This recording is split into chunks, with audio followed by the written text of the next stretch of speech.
So class, in the previous videos that have been provided to you all, okay, you have seen the introductory part of the fundamental rights, fundamental duties, and the directive principles of state policy. Okay, so let's see. In today's video I'm going to tell you regarding some of the important points. Okay, so just see that very carefully.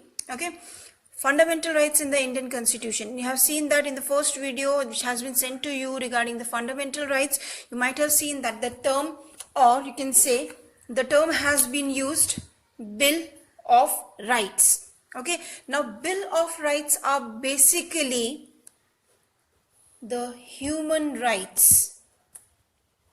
Okay, Bills of Rights are basically a combination of human rights. Okay, so when it comes to the human rights, it has been seen that there was very much in need by the common people of India at the earliest era of independence. Okay, so from the earlier, you can say from the very earlier times before gaining the independence only, the essence, or you can say the need of the human rights has been arised among the people, especially among the lower sections of the society, because they are the one who have been not provided with the rights that should be there, which each and every individual member of a society or of a nation, those you can say important or essential rights were not been provided to them, because of which there was a thought that there is a need of the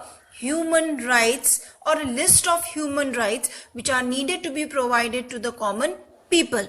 So for fulfilling the demand of human rights that should be there with every individual, in 1928 Motilal Nehru is your father of Jawaharlal Nehru ji. Okay, father of Jawaharlal Nehru ji, that is Motilal Nehru, had thought of demanding a Bill of Rights.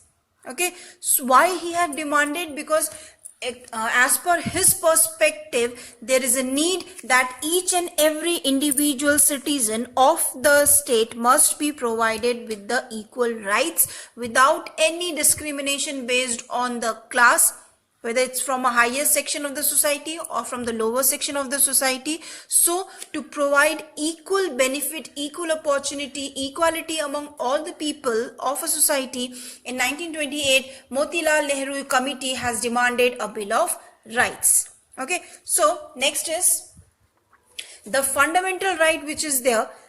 It comes under, or you can say not just moving towards directly to the fundamental rights, but we can say that the human rights which are there, no? Now this human right has been divided into two perspectives. First is your fundamental right, another one is your ordinary right. Okay, so let's just see for this one first.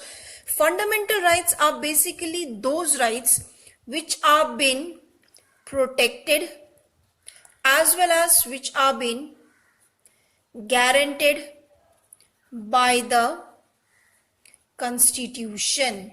Okay, so those rights which have been protected, which have been guaranteed by the Constitution, comes under your fundamental rights. Okay, ordinary rights are basically those rights which are being protected and enforced, that means implemented, by ordinary law.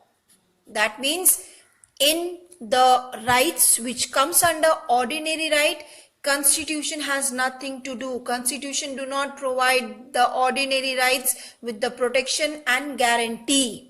It is the ordinary law with the help of which the ordinary rights are being protected and are being enforced. Okay, another thing that you can write is, when it comes to ordinary rights, now the changes can be taken place in the ordinary rights with the help of an ordinary process. Ordinary process, or the simple process that is needed for changing or for bringing out the changes. Whereas when it comes to fundamental right, now changes or any kind of a you can say reconsideration or changes can be taken place only by only by amending the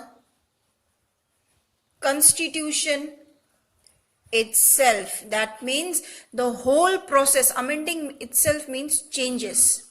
Okay, so the changes can be made only by the constitution. Okay, so the fundamental rights are those rights which have been protected and guaranteed by the constitution, and the changes can be brought only by amending the constitution itself. Whereas when it comes to ordinary rights are protected and enforced by the ordinary law, and if the changes are needed to be made, the changes can be made with the help of the ordinary process. Okay, so now let's move on to the fundamental rights. When it comes to the fundamental rights comes under part 3 of Indian Constitution. Okay, under part 3 of the Indian Constitution, the list of the fundamental rights lies.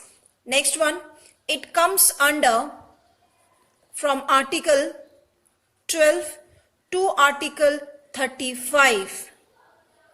Okay, in total, remember, in total we have 448 articles till date. Okay, till date we have 448 articles, and when it comes to fundamental rights, it comes under Article 12 to Article 35. Okay, another one. Currently we have 6 fundamental rights. Okay, currently we have 6 fundamental rights. Now you can say earlier we used to have 7 fundamental rights. Earlier we used to have 7 fundamental rights. That means one fundamental right has been removed from the list, and that 7th fundamental right is your right to property. Okay, so since right to property has been removed from the list of the fundamental rights, now we have 6 fundamental rights. Okay, now these 6 fundamental rights are your first one, right to equality. Right to equality. Okay, right to equality. Second one is your right to freedom. Done. Third right is your right against exploitation. Right against exploitation. Fourth one is your right to freedom of religion.